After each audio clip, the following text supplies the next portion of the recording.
to, right? Don't sign a blank contract, right? Tell me what I'm saying. What do you mean, yes? Yes to what? So here's the thing. Really, when you bring in more of your higher soul energy, it helps you live your soul plan.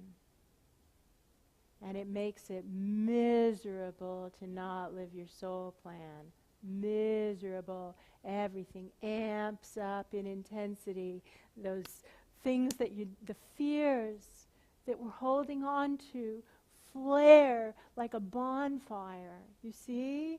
And so bringing in higher soul energy for someone who isn't quite ready can turn their life into a living hell. So you explain this to the person. This will help you live your soul plan. It makes it tough to, miserable to not live your soul plan. So think it over. And often, I work with people often on a monthly basis, and the guides will say, think this over for a month. Come back next time and let us know. Because decisions made in haste can be taken back in haste or can be regretted for a long time. Can be regretted for a long time. Okay? So we don't ever want to push anybody into any decision. We want to, in fact, tend to hold back. Is there a question? Yes, the Boston tribe has a question. I love that they're the Boston tribe. Does a person sometimes have two souls in one body? Is this another entity? What to do? It is, who's asking that question? Good question. The thing is, that answer can vary depending on, so the answer is, it depends. My first reaction would be, we're probably talking about entities, and that would be where I would begin. However, channels up to the guides. It is possible to have a person who is, in effect, a house for higher dimension beings that come and go. I have not met many of those people. Carrie, was Carrie's question.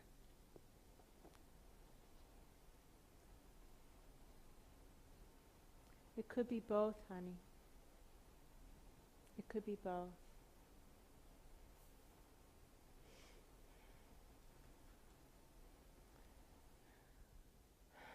Channels up, you see? Channels up to the guides and work with somebody, because it's very tough to have clarity for ourselves. Who's noticed that? Yeah! It's impossible. You see, we can't see our own stuff. It's like walking out of the bathroom with our skirt tucked into the underwear. Do we know? No, we don't know, or we wouldn't do that, right? We wouldn't do that. We don't know. So we explained to the subject, download of higher soul energy available, free will universe, think it over carefully. Think it over carefully, because if you're really ready to step into it, there's nothing better. And if you aren't ready to step into it, not many things worse. Does that make sense? Not many things worse. So if they choose to proceed, like sometimes people have already, like the guides say, the decision is real. Like sometimes you can feel a decision fall into place or snap into place or lock into place. And it's like, okay, well, the decision's made. The person's going, yeah, yeah, and the guys are going, yeah, yeah. Don't be the one to say, okay, we're not going to do this. Go with it. Go with it. So when the moment comes that it's time to proceed, first things first, clear that pillar as best you can. Prepare it as best you can. Prepare it to receive the higher soul like God is coming. Like God is coming, because that's what's getting ready to happen, you see, in effect, right? Higher dimension energy is coming in. So clear that pillar, scrub it till it shines, you see? Then, make sure the edges are sealed, like the sealing of the perimeter that we've been working with. Make this a safe space for a newly arrived higher soul. How do higher souls normally arrive on the planet? Baby. That's right. That's right. So you clear it and you make it safe. Make it safe. So here's the thing.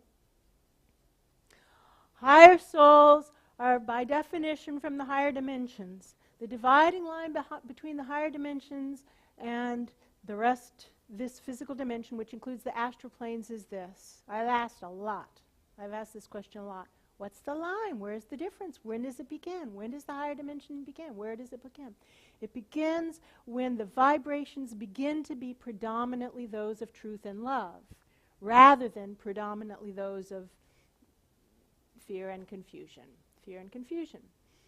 So we have to face facts around here. Here is predominantly fear and confusion. That's okay.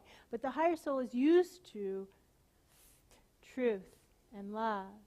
And lies freak it out. Freak it out.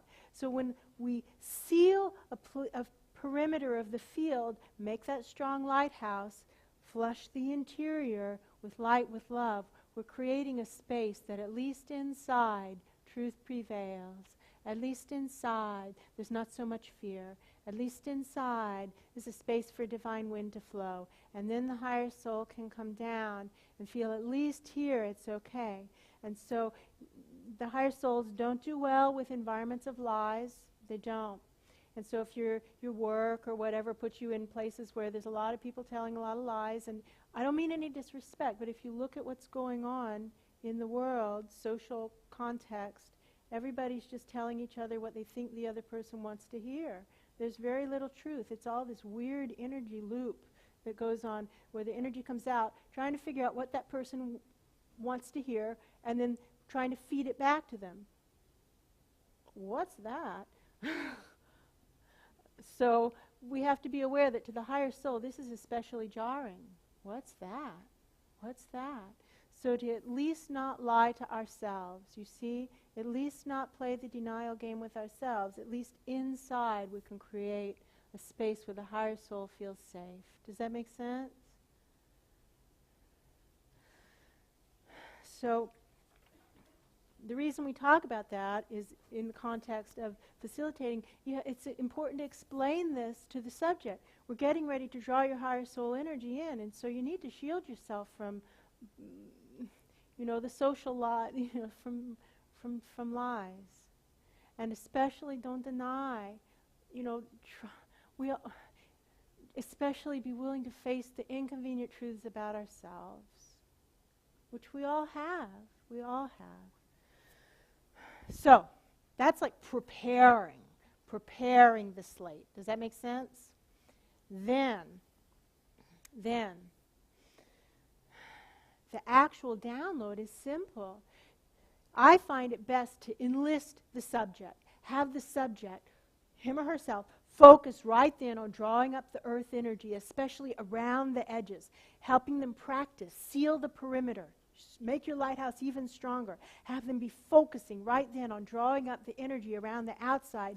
And while they do that, I just kind of like reach my hands up and say to the higher soul, if you want to come in, I'm ready. And you can feel the higher soul boom, coming down into the hands, and then you just draw it right on down the center of the pillar, right on down, anchoring into the center of source below, all the way down.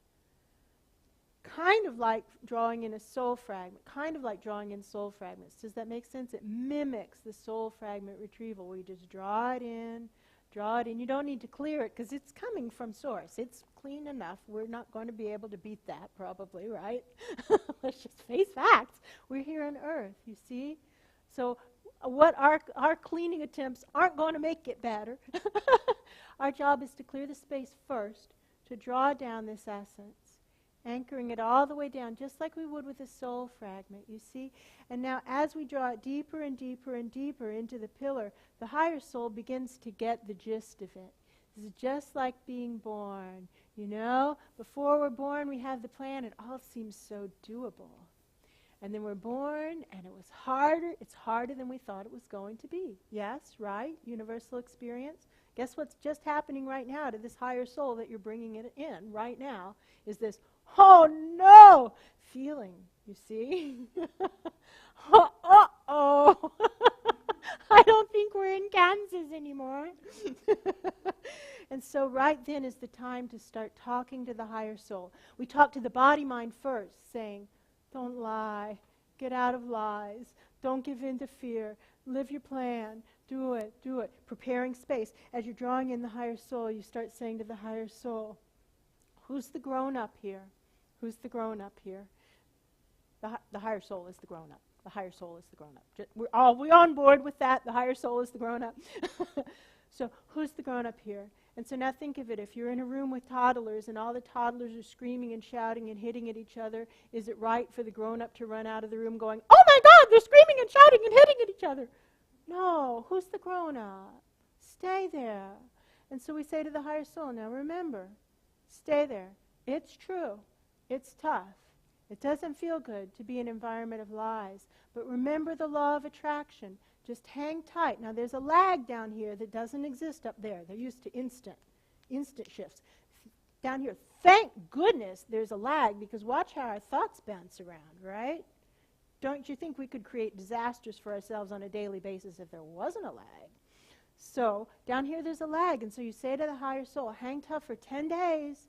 10 days makes a huge difference. Just hang tough. Don't bounce out. Come on in. Don't bounce out. Stay in for 10 days. Law of attraction will start to kick in. Will start to kick in. More truth will start to come in to the experience. The people that can't be in a vibration of truth will leave the house. So you have to be prepared for that. You understand? Yeah. We have the soul that inhabits the body, right? When we come in, now the higher soul, is this something else? No. It's all part of it. It's just a continuum. So as when we're born, some aspect of our higher soul, before we're born, way before we're even conceived, some aspect of our higher soul comes into the concept of the life soon to be. And when the fetus is growing, is there present to some extent, and as the baby is growing, is there present to some extent, and as the child is growing, they're present to some extent, and as the adult is growing, they're present to some extent. And these moments come where more higher soul energy is going to be needed, or the person's not going to live their soul plan. It's just not going to come together for them. It won't. And so, it won't, you see? And of course there are spontaneous downloads of higher soul energy that can occur in the sleep state, etc., healing dreams and whatnot. And then sometimes there are these moments where more assistance is needed, because look, it's not happening. It's not happening. Look around you. Who's actually living their plan A? You see? You see? And so now we're bringing more tools to the table. We're bringing more tools to the table. We're shifting the game. This process can be used no matter what kind of higher soul energy is associated with the body. No matter what higher soul energy. Everybody has a higher soul. You see? Whatever kind of higher soul it is, these rules are still the same. This is the name of the game for embodiment. This is how to live as incarnates in the world from the perspective of our souls, no matter what kind of soul we have. Isn't that wonderful? Clarify my own image. Go for it. Would it be like your higher soul contains a bucket of energy up there and gradually begins to pour into the body, so that when you get a higher soul delivery, it's a little more of that coming down. So that's a good metaphor. Bob puts it nicely, is there's like a bucket of higher soul energy, and more of it can come on down, like through a funnel or a tube or a slide into us until it reaches critical mass, and then we're finally able to step into it, get over it, claim the role, do what we came here to do. Now, the higher soul would be like the bucket. I mean, that's stretching the analogy. I would It's say got it's the liquid in the bucket. It's the goo. I see, okay. I would say it's the goo. How does that tie into the concurrent lives and So how this crisscrosses with the concurrent life is there's one soul, higher soul, and there can be two. I see them like those trash chutes that they use on skyscraper construction sites. They look like yellow trash chutes to me, literally. And so the higher soul can have multiple trash chutes that it goes down into multiple bodies. Does that? Like IVs. That's a much more gentle way of talking about it. I like your wording better. Yes. Well, I guess it's just blowing my conditioning in this life. It's blowing yes, it right out of is. the Blowing water. your conditioning. That's what we're here for, Linda. Thank you. I know that I think I know this, but it's the conditioning that I'm struggling to get past in some ways. This is